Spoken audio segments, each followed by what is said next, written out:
Hi, I'm Anna Denton-Jones, and in today's session I want to talk about maternity pay and settlements, and also calculation of maternity pay.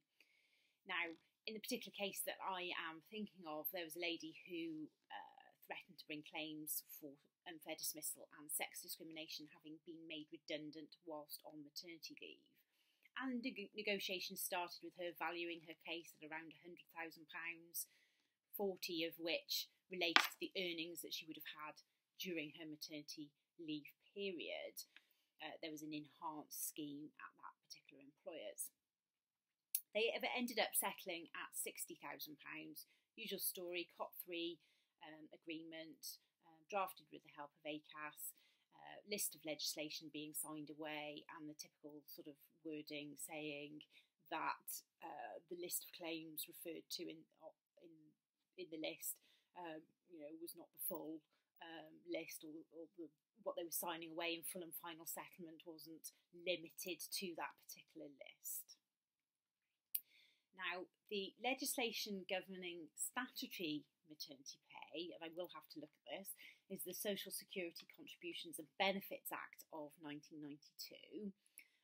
That has a specific section 164.6 within it that says you can't contract out of that obligation to make a statutory maternity payment.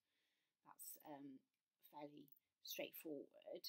So the employer in this case got into trouble because they hadn't, and this is what you need to do if you're ever drafting a settlement agreement in these circumstances, is specifically carve out the element of that £60,000 that was being paid by the employer that related to the SMP.